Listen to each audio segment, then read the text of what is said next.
Yo, so guys, your boy vKilljoyy here, and today I'm going to be showing you a C4D tutorial on how to get some animated text in C4D, obviously. So, as you guys probably saw in my Bourgeoisie 2 montage, I had this 2 pop up and sort of like wiggle back and forth. And yeah, I'm going to show you guys how to do that today in your own edit. So, what you want to have everything all done, you know, the background, reflections, lighting, all your materials, get everything like that done, so that you basically, if it was just solid, it would look fine. So this is what mine looks like when I just ran preview it. You got everything you need, so that's just the basics. So first of all, go to where you want the animation to end. So I'm choosing the last keyframe here. Click onto there and click Control. If it's not on coord, then click on there. Then click Control and click on these squares to the left of it. Click on all of them. Click on that keyframe. And that'll set like this little blue marker here, which is a keyframe. Now what we're going to do is, I think I started it from 190. But you guys can obviously choose whatever time you want to start. This is just, you know, for my composition. But obviously, you know, adapt it for your work. I'm going to change the X, Y, and Z. Oh no, let's keep it at 1 for now.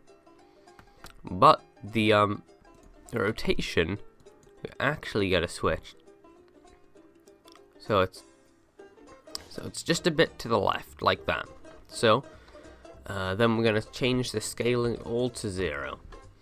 So if we Control, click everything, even if you didn't change it, I'd still just do it because it's not really a problem. And click keyframe there, so when you go forward you can see bang, it's starting to grow and it gets bigger and it rotates, and that's what you want. But as you can tell, it's just a bit sluggish. You go straight to the end and that's not really what you want. So what I did, I think I went forward 20 frames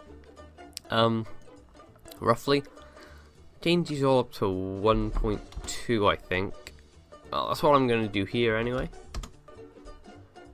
because I think that's going to look pretty good. And with the rotate, you're going to want to have it going just to the opposite side, really, just like that. You could also change the positioning, have it pop up a little bit, which I think I might do. So let's keyframe everything here like that, keyframe that. As you can see, it just goes to the right and up, it goes to the right like that. What we're going to do by here, actually, change these to 1 just so I can, you know, sort of see it a little bit better. Let's do that, just move it down a little bit, and then change these to 0 again.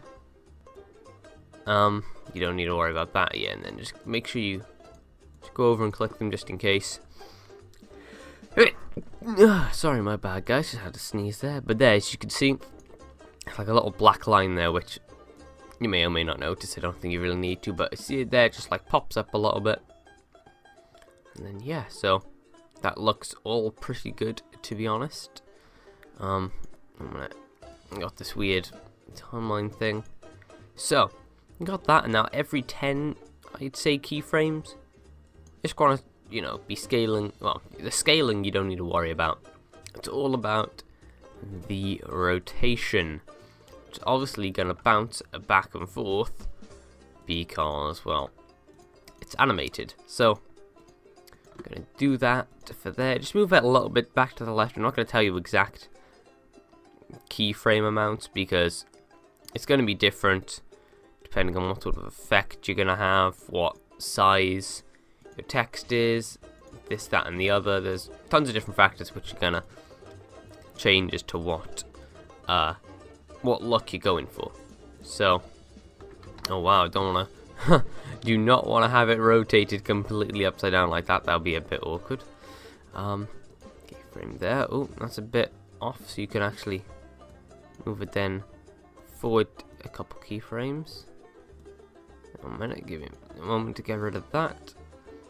And it's that 40, that is. And then we're going to go back to 50, just to there. And then we can let it go out. So what you're going to see is text, and the left and right should like gradually go down, I'd say. So you may want to keep on doing this for a little bit, but if I preview out right here, you can see, you know, this is a very, very quickly done thing. Bag just goes up and wiggles a bit. It does stop pretty hastily. Well, pretty hastily.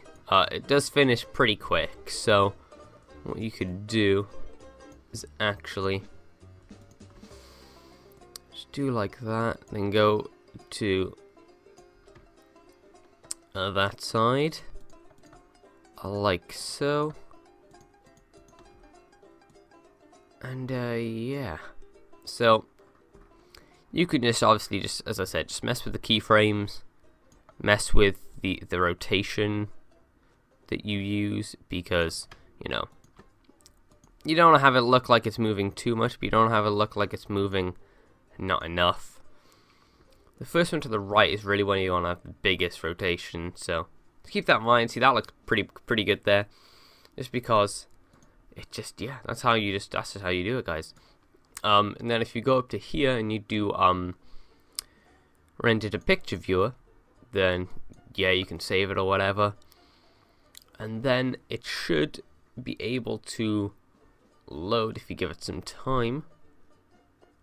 And right now it's rendering each frame, but if you come back in, I don't know, maybe 10 minutes, it'll have it all rendered out, and you can see what it looks like all rendered.